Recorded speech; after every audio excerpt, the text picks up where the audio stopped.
अस्सलाम वालेकुम दोस्तों, आप इस वक्त मौजूद हैं पाक ईवीज़ यूट्यूब चैनल पे और मेरे पास इस वक्त मौजूद है जेन जी प्रो। तो आज की वीडियो के अंदर इसका हम एक्सरे रिव्यू करेंगे और जानने की कोशिश करेंगे कि इस इलेक्ट्रिक स्कूटर के अंदर क्या क्या फीचर्स और क्या क्या फंक्शंस मौजूद हैं। मैं इस वक्त मौजूद हूँ फैम ऑटो लाहौर पे, जहाँ पे ये इलेक्ट्रिक स्कूटर मौजूद है। ईवी का फ्लैगशिप स्टोर है रेलवे स्टेशन के बिल्कुल नज़दीक। नीचे मैं गूगल मैप की लोकेशन आपको दे देता हूँ ताकि आपको ये इलेक्ट्रिक स्कूटर परचेज करने में आसानी हो। तो सबसे पहले हम इसकी बैटरी की बात करते हैं। तो लिथियम आयरन फॉस्फेट की बैटरीज इसके अंदर मौजूद है। यहाँ से हम इसे पहले ओपन करते हैं और सबसे पहले हम बात ही बैटरी से शुरू करते हैं। ये इसके अंदर बैटरी पैक मौजूद है। इसको हम यहाँ से थोड़ा सा ओपन करेंगे और इसको बाहर निकालेंगे और देखेंगे कि इसके ऊपर क्या क्या यानी कि जो इन्फॉर्मेशन है वो कौन कौन सी इसके ऊपर मौजूद है। सबसे पहले तो यहाँ पे बैटरी का ब्रांड है, यहाँ पे ऊपर मेंशन है और rechargeable lithium ion battery. Company claim ये है कि ये लिथियम आयरन फॉस्फेट ही है इसके अंदर जो सेल मौजूद है, लेकिन इसके स्टिकर के ऊपर लिथियम आयन बैटरी का मेंशन लेबल जो है वो लगा हुआ है। उसके अलावा 76 वोल्ट 76.8 वोल्ट 25 एम्पेयर का बैटरी पैक, यानी कि हमें 1.92 किलोवाट और का बैकअप यहाँ पे मिलने वाला है। इसके अलावा भी यहाँ पे काफ़ी वार्निंग्स वगैरह मौजूद है।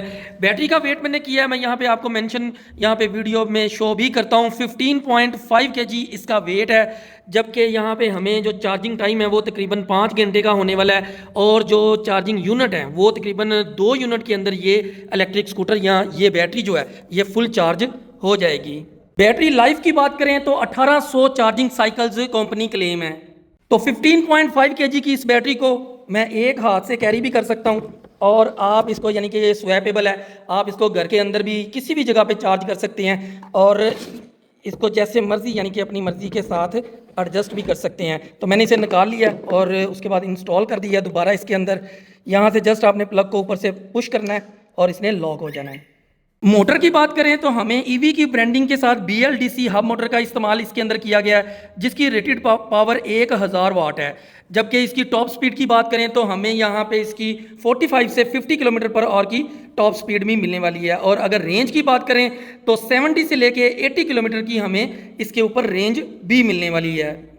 फिनिश लुक की अगर मैं यहाँ पे बात करता हूँ तो रेड कलर के अंदर काफ़ी शाइनी इसकी जो लुक है वो यहाँ पे मौजूद है। और इसके अलावा एक आपको वाइट कलर के अंदर भी ये इलेक्ट्रिक स्कूटर ईवी के फ्लैगशिप स्टोर यानी कि फैम ऑटो से मिलने वाला है। तो हम इसकी की से स्टार्ट करते हैं। आपको इस इलेक्ट्रिक स्कूटर के साथ 2 कीज़ और 2 रिमोट मिलने वाले हैं। रिमोट के ऊपर 3 बटन है, जबकि की के फंक्शन हम यहाँ पे देख लेते हैं। जैसे ही आप इस की को एंटर करते हैं और राइट साइड पे मूव करते हैं तो ये इलेक्ट्रिक स्कूटर ऑन हो जाता है। यहाँ पे काफ़ी ज़्यादा इन्फॉर्मेशन आ रही हैं, आगे चल के देखते हैं। और इसी तरह अगर मैं हैंडल की पोजीशन को लेफ्ट यहाँ पे रखता हूँ और की को प्रेस करके लेफ्ट मूव करता हूँ तो इसका हैंडल लॉक हो जाता है। इसी तरह अगर मैं इसके ऊपर देख लेता हूँ कि रिमोट के ऊपर क्या क्या फंक्शंस यहाँ पे मौजूद हैं। अगर मैं सेंटर वाले फ्लैश के बटन को यहाँ पे डबल प्रेस करता हूँ तो ये इलेक्ट्रिक स्कूटर ऑन हो जाता है। ऊपर अनलॉक का बटन प्रेस करता हूँ तो ये ऑफ हो जाता है। और इसके अलावा सेंट्रल लॉकिंग भी यहाँ पे मौजूद है। मैं इसको अगर एक मरतबा प्रेस कर देता हूँ और अगर कोई यानी कि इसको मूव करता है तो फौरी तौर पे ये यानी कि बेल करना शुरू कर देता है और काफ़ी ज़्यादा यहाँ पे शोर आना शुरू हो जाता है।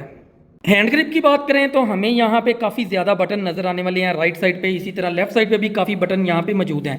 अगर राइट साइड पे मैं इसे पहले ऑन कर लेता हूँ, ऑन करने के बाद राइट साइड पे देखता हूँ तो सबसे पहले हमें जो बटन नज़र आ रहा है ये पार्किंग का बटन है। पार्किंग का बटन बहुत ज़रूरी है ताकि कोई भी किसी भी जगह पे आप जब खड़े होते हैं तो आप इसे फ़ौरन पार्किंग मोड में ले जाएं और आपकी जो बाइक है या आपका स्कूटर है वो न्यूट्रल हो जाता है। इसी तरह इस बटन के 2 फंक्शन हैं यहाँ पे मौजूद, वो मैं आपको आगे चल के बताता हूँ। एक तो पार्किंग है, उसके बाद यहाँ पे रिवर्स का बटन है। रिवर्स के बटन को मैं प्रेस करके आप देखेंगे यहाँ पे आर की इंडिकेशन आ रही है। जैसे ही मूव करता हूँ तो ये रिवर्स यानी कि मूव करना शुरू कर देती है। यहाँ पे मैं दिखा रहा हूँ आपको बिल्कुल स्लो स्पीड में यानी कि 3-4 की स्पीड में 5 की स्पीड में ये रिवर्स साइड पे मूव करना शुरू कर देती है। उसके अलावा हमें यहाँ पे हेडलाइट का बटन मिलने वाला है। हेडलाइट की अगर 0 की पोजीशन के ऊपर हम इसे रखते हैं तो यहाँ पे आप देखते हैं कि कोई भी लाइट नज़र नहीं आने वाली। लेकिन जैसे ही मैं इसको 0 से 1 की पोजीशन के ऊपर लेके जाता हूँ तो यहाँ पे हमें इसका जो DRL है खूबसूरत किस्म का, यानी कि पूरे का पूरा लेफ्ट साइड से लेके राइट साइड तक यहाँ पे नज़र आने वाला है।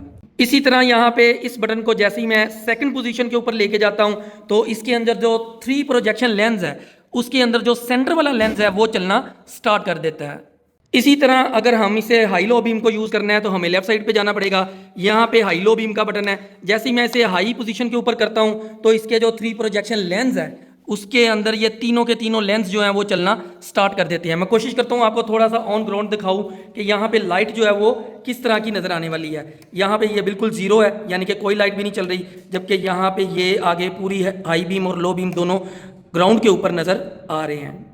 हेडलाइट के बटन से नीचे आते हैं तो हमें यहाँ पे मोड का बटन मिलने वाला है। मोड यहाँ पे 3 है जैसा कि शो हो रहे हैं। ऊपर देख लेते हैं डिस्प्ले के ऊपर, यहाँ पे मोड इसके शो होने वाले हैं। जैसे इसको मैं यानी कि लेफ्ट साइड पे प्रेस करता हूँ तो मोड 1 है, सेंटर की पोजीशन में आते हैं तो मोड 2 है, और राइट साइड से प्रेस करता हूँ तो मोड 3 है। मोड 3 के ऊपर इसकी मैक्सिमम स्पीड, इसको डबल स्टैंड पे हम चेक करते हैं तो तकरीबन 50 की मिलने वाली है। ऑन रोड जैसा कि मैंने शुरू में भी बताया कि तकरीबन 45 से 50 के दरमियान हमें ऑन रोड इसकी स्पीड मिलने वाली है। इसी तरह अगर मैं लेफ्ट साइड पे आता हूं तो हमें हाई लो बीम का बटन जैसा कि मैंने पहले दिखाया यहाँ पे मौजूद है। उसके नीचे इंडिकेटर का बटन मौजूद है। इंडिकेटर का बटन यहाँ पे ऑटो है, यानी कि मैं इसको लेफ्ट साइड पे मूव करता हूँ तो सेंटर से प्रेस करने पर ये 0 की पोजीशन पर चला जाता है। तो अगर मैं राइट साइड पर मूव करता हूँ, एक तो इसकी इंडिकेशन यहाँ पे मौजूद है, दूसरा हम देखते हैं कि फ्रंट साइड से इसकी जो लुक है वो किस तरह की आने वाली है। यानी कि यहाँ पे हेडलाइट के बटन, हेडलाइट के बिल्कुल अंदर ही, यानी कि इसके अंदर यहाँ पे इसके जो इंडिकेटर हैं वो मौजूद हैं। इसी तरह अगर हम रियर साइड से इसे देखते हैं तो इंडिकेटर्स जो हैं वो काफ़ी बड़े हैं। तकरीबन मैं यहाँ पे अगर आंख से पमाइश करूँ तो 10 इंच के करीब यहाँ पे इंडिकेटर रियर साइड से इसके नज़र आने वाले हैं, जो कि बहुत ही खूबसूरत नज़र आ रहे हैं। यहाँ पे इसकी कुछ जो लुक है वो कुछ इस तरह की आने वाली है। इंडिकेटर्स के बटन के नीचे हमें यहाँ पे हॉर्न का बटन मिलने वाला है। हॉर्न टेस्ट कर लेते हैं। काफ़ी इसकी लाउड जो आवाज़ है वो यहाँ पे आने वाली है। रियर साइड से अगर हम देखते हैं तो हमें टेल लाइट के ऊपर 0 की पोजीशन पे बिल्कुल ऑफ मिलती है, लेकिन जैसे ही हम इसे यानी कि 0 से 1 की पोजीशन के ऊपर लेके जाते हैं तो टेल लाइट की जो लुक है वो कुछ इस तरह की यहाँ पे आने वाली है। इसी तरह जब हम ब्रेक को प्रेस करते हैं तो इसका ग्लो जो है वो काफ़ी ज़्यादा यानी कि रियर साइड से हमें नज़र आने वाला है। इसी तरह इससे थोड़ा हम नीचे आते हैं तो ईवी की ब्रांडिंग के साथ हमें ये नंबर प्लेट भी मिलने वाली है और इसके ऊपर एलईडी लाइट्स भी मौजूद हैं। थोड़ा सा मैं कोशिश करता हूँ आपको दिखाऊं कि 2 एलईडी लाइट्स यहाँ पे मौजूद हैं जो कि नाइट टाइम पे नंबर प्लेट के ऊपर लाइट को थ्रो करेंगी। डिस्प्ले के ऊपर हम देख लेते हैं हमें क्या क्या चीज़ें यहाँ पे मिलने वाली है। सबसे पहले तो हमें ऑडोमीटर यहाँ पे मिलने वाला है, यानी कि जैसे ही इसे मैं ऑफ करके ऑन करता हूँ तो इसका कुछ इस तरह का डिज़ाइन है। उसके बाद यहाँ पे कुछ वोल्ट शो हो रहे हैं। उसके अलावा ओडोमीटर यानी कि ट्रिप मीटर इसके अंदर मौजूद नहीं है। उसके बाद जैसे ही मैं इसको प्रेस करता हूँ पार्किंग के बटन को तो ये रेडी पोजीशन में आ जाती है और यहाँ पे हमें इसका जो स्पीडोमीटर है वो नजर आना शुरू हो जाता है। बैटरी के वोल्ट शो हो रहे हैं यहाँ पे, और अभी बैटरी ऑलमोस्ट हमारी फुल है, इसलिए यहाँ पे परसेंटेज जो है वो शो नहीं हो रही। जैसे ही आप इसको मूव ऑन करेंगे, रोड के ऊपर चलाएंगे तो यहाँ पे 99% से ये शो होना शुरू हो जाएगी। 3 मोड मिलने वाले हैं जैसा कि मैंने पहले बताया, और उसके अलावा हमें यहाँ पे अगर मैं हेडलाइट को ऑन करता हूँ और हाई बीम को ऑन करता हूं तो ये देखते हैं आपके यहाँ पे ब्लू कलर की एक इंडिकेशन इसकी भी आ रही है। इसके अंदर क्रूज कंट्रोल भी मौजूद है। अब क्रूज कंट्रोल को लगाने का तरीका या पैटर्न क्या है वो हम देख लेते हैं। हम थ्रोटल को फुल मूव करेंगे और उसके साथ हम पार्किंग के बटन को भी प्रेस करके रखेंगे, और तकरीबन 5-7 सेकंड के बाद जब हम इसको छोड़ते हैं तो आपने देखा थ्रोटल को मैं छोड़ चुका हूँ और उसके बावजूद भी यहाँ पे जो बाइक है, जो स्कूटर है हमारा, वो चलता जा रहा है और यहाँ पे क्रूज कंट्रोल की जो इंडिकेशन है वो भी शो हो रही है। डिस्प्ले और हैंड ग्रिप से अगर हम नीचे आते हैं तो हमें यहाँ पे एक पॉकेट मिलने वाली है। पॉकेट के अंदर सबसे पहले हमें यूएसबी पोर्ट भी एक मिलेगी, यानी कि हम ऑन दी गो अपना थोड़ा बहुत मोबाइल भी चार्ज कर सकते हैं। पॉकेट की गहराई जो है वो हम देख लेते हैं कि यहाँ पे 16 प्रो मैक्स इसके अंदर मौजूद है, और वो ऑलमोस्ट, इसको मैं थोड़ा सा अगर नीचे की तरफ बेंड कर लेता हूँ तो इसके अंदर स्टक हो जाता है। इसके अंदर से बाहर गिरना थोड़ा सा मुश्किल है। इसी तरह यहाँ पे जो हुक है वो बहुत ही सॉलिड किस्म की मौजूद है। आमतौर पे हम देखते हैं कि हमें रोटेटेबल या हाइडेबल जो हुक मिलती है उसके ऊपर हम तकरीबन 3-4 kg तक का वेट हैंग कर सकते हैं, लेकिन यहाँ पे चूंकि बोल्ट का इस्तेमाल किया गया है सामने की तरफ, तो यहाँ पे इस हुक के ऊपर हम तकरीबन 10 kg तक का भी वेट बआसानी हैंग कर सकते हैं। शॉक्स की बात करें तो हमें यहाँ पे स्प्रिंग टाइप जो रियर साइड पे शॉक्स हैं वो मिलने वाले हैं, और ख़ास बात इनके अंदर ये है कि ये एडजस्टेबल हैं। यहाँ पे मैं फोकस करके आपको दिखा रहा हूँ कि यहाँ पे हमें एडजस्टेबल शॉक्स रियर साइड पे मिलने वाले हैं।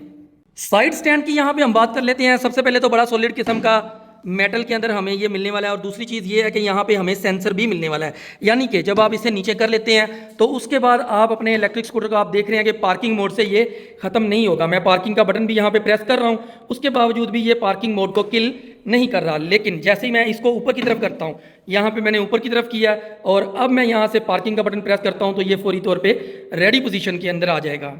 ग्राउंड क्लियरेंस की बात करें तो यहाँ पे हमें कम से कम भी 7 से 8 इंच की ग्राउंड क्लियरेंस मिलने वाली है, क्योंकि आप गैप देख रहे हैं कि नीचे की तरफ हमें काफ़ी ज़्यादा यहाँ पे गैप मिलने वाला है। यहाँ पे अगर हम सीट की बात करते हैं तो हमें तकरीबन यहाँ तक 26 इंच, इसकी मैंने पैमाइश भी की है पहले, यहाँ से लेके यहाँ तक 26 इंच, और ये वाला स्पेस भी यानी कि इस स्पेस को भी अगर हम एंटर कर लेते हैं तो यहाँ पे हमें तकरीबन 28 इंच की स्पेस इसके ऊपर मिलने वाली है। उसके अलावा आप देख रहे हैं कि हैंड रेल जो है वो यहाँ पे मौजूद है बिल्कुल राउंड शेप के अंदर, और यहाँ पे हमें इसकी जो बैक रेस्ट होती है वो नहीं मिलेगी, बल्कि इसका स्टाइल जो है वो आम स्कूटर से थोड़ा सा हट के यहाँ पे मौजूद है।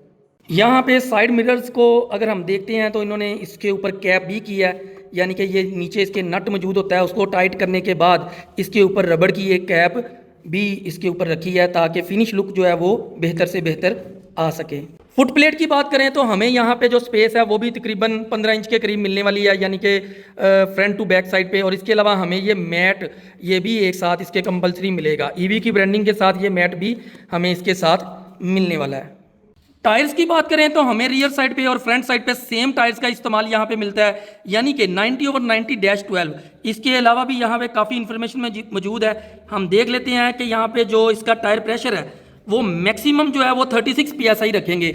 आमतौर पे दोस्त हमें पूछते हैं कि भाई हम कितना रखें, तो जो टायर के ऊपर मेंशन होता है वो मैक्सिमम होता है। आप उससे 5-6 पॉइंट्स नीचे कर सकते हैं, यानी कि आप 30 से लेके 36 तक इसको मेंटेन कर सकते हैं अपने कंफर्ट लेवल के हिसाब से। उसके अलावा यहाँ पे आप इसकी ब्रांडिंग भी मौजूद है टायर की, इस ब्रांड के, यानी कि ये टायर हैं, और इसके ऊपर काफ़ी ज़्यादा चीज़ें जो थी वो हमें नज़र आने वाली हैं। साइड कवर की यहाँ पे बात कर लेते हैं तो हमें ये काफ़ी यानी कि सॉफ्ट मिलने वाला है। इन केस कोई भी आके चीज़ इस जगह पे हिट करती है तो ये यकीनी तौर पे अंदर की तरफ बेंड कर जाएगा और ख़ुद को बचा लेगा। हाँ, बहुत ज़्यादा अगर ज़ोर से कोई चीज़ इस चीज़ से इस जगह पे हिट करती है तो हो सकता है ये टूट भी जाए। फ्रंट साइड पे हमें यहाँ पे डिस्क ब्रेक का इस्तेमाल मिलने वाला है, बड़ा ही ज़बरदस्त किस्म का ईवी की ब्रांडिंग के साथ। काफ़ी यानी कि यहाँ पे जो फिनिश लुक है मुझे वो थोड़ी सी नज़र आ रही है। इसी तरह अगर रियर साइड पे हम जाते हैं तो यहाँ पे भी ईवी की ब्रांडिंग मौजूद है, और इसके अंदर जो है हमें ड्रम ब्रेक का इस्तेमाल रियर साइड पे मिलने वाला है। अंडर सीट स्टोरेज की बात करते हैं तो हमें यहाँ पे बहुत थोड़ी सी लेकिन मुनासिब सी यानी कि एक स्पेस मिलने वाली है। यहाँ पे इसके अंदर चार्जर भी मौजूद है, मैं आपको चार्जर भी दिखाता हूँ। क्योंकि इसके अंदर बैटरी है तो हमें ये थोड़ी सी स्पेस इसके अंदर मिलने वाली है। इसके अलावा यहाँ पे इसका ब्रेकर भी मौजूद है। चार्जर की बात करें तो हमें ईवी की ब्रांडिंग के साथ यहाँ पे ये लिथियम बैटरी चार्जर मिलने वाला है। काफ़ी ज़्यादा इसके ऊपर मैक्सिमम यानी कि जो है 4.5 एम्पेयर का ये चार्जर यहाँ पे मौजूद है। इसके इस साइड पे फ़ैन भी मौजूद है और इसकी बॉटम साइड भी है। अगर यहाँ पे प्लग की बात करें तो इस स्टाइल का हमें प्लग मिलने वाला है। इसको ही बैटरी को हम इससे बाहर निकाल के किसी भी जगह पे चार्ज भी कर सकते हैं। इसी तरह दूसरी साइड पे हमें पावर केबल जो मिलने वाला प्लग मिलने वाला है वो सिंपल पावर केबल की तरह का है। आप किसी भी जगह पे किसी भी सॉकेट के साथ इसको लगा के चार्ज कर सकते हैं। तो ये था ईवी जेन ज़ी प्रो का एक्स-रे रिव्यू। कोशिश की है कि शॉर्ट टाइम के अंदर आपको मैक्सिमम इन्फॉर्मेशन दें और इस इलेक्ट्रिक स्कूटर के बारे में मैक्सिमम जो भी यानी कि यहाँ पे मालूमात हैं वो आपको पहुँचा सकें। अगर आपने ये इलेक्ट्रिक स्कूटर परचेज करना है तो आप फेम ऑटो पे रब्ता कर सकते हैं। मैं यहाँ पे नंबर भी शो कर देता हूँ ताकि आपको परचेज करने में आसानी हो।